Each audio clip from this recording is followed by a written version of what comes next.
지난주부터 정부가 법 개정이 아니라 시행령 등으로 시장 질서를 바로잡고 공정 경제를 구현할 수 있는 사안에 대해서 제안드리고 있습니다.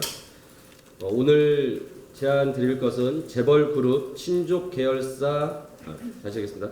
재벌그룹 친족회사 계열 분리 제도입니다.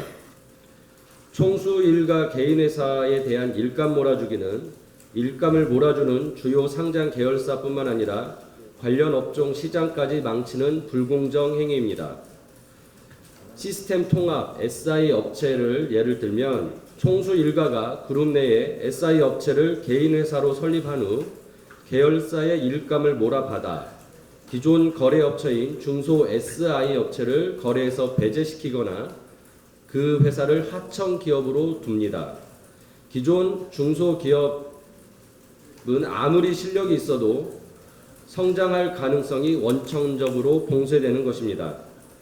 이런 식으로 재벌 그룹마다 총수 개인 회사인 SI 기업을 설립하면 자기네 계열사의 일감 몰아주기에 의존해서 성장하기 때문에 우리나라에서는 오라클 같은 글로벌 SI 기업이 나타날 수가 없습니다.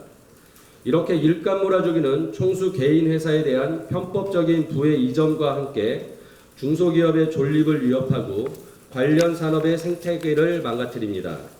그래서 일감 몰아주기에 대한 공정거래법 규제와 증여세 과세 제도가 도입된 것입니다. 그런데 이 규제의 사각지대에 있는 재벌 그룹에 속하지 않은 친족 기업 일감 몰아주기가 문제입니다.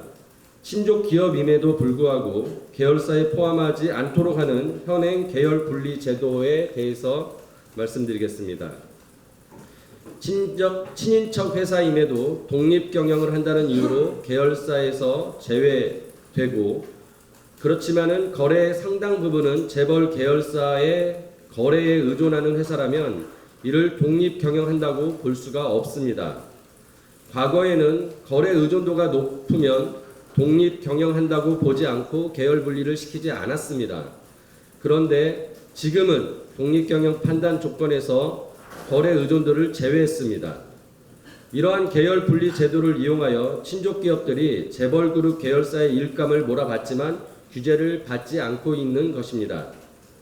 친족 기업의 일감 몰아주기도 재벌 총수 일가의 편법적인 부의 이전, 중소기업의 존립 위협, 관련 산업 생태계 파괴 등 동일한 부작용이 발생하고 있으나 규제를 받지 않는 것입니다. 따라서 계열 분리 제도의 전반적인 시정이 필요한데 이 제도 자체는 시행령에 근거하고 있습니다. 따라서 정부는 재벌 개혁과 공정 경제의 의지가 있다면 당장 계열 분리 요건에 거래 의존도 기준을 부활시키는 시행령 개정을 해야 할 것입니다. 친족 기업 일감 몰아주기로 왜곡된 시장을 바로잡고 중소기업이 경쟁에서 배제되지 않도록 정부가 나서야 할 것입니다.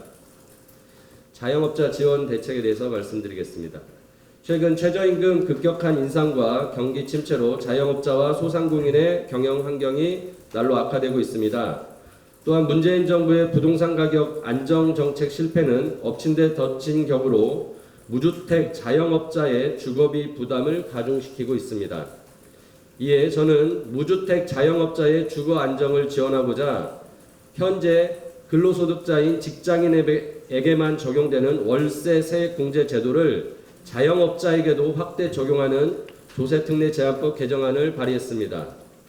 나아가 지난 20년간 물가 상승에도 불구하고 4,800만 원으로 고정되어 있는 부가가치세 간이가세 적용 대상을 9,600만 원으로 확대하는 부가가치세법 개정안을 발의할 예정입니다.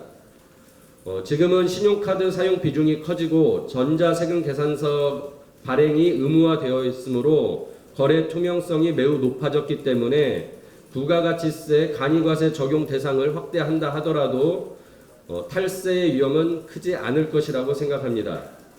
자영업자는 우리 대한민국의 경제의 허리입니다. 바른미래당은 민생정당으로서 대한민국 570만 자영업자가 우뚝 설 수 있도록 그 발판을 마련하는 데 최선을 다하겠습니다.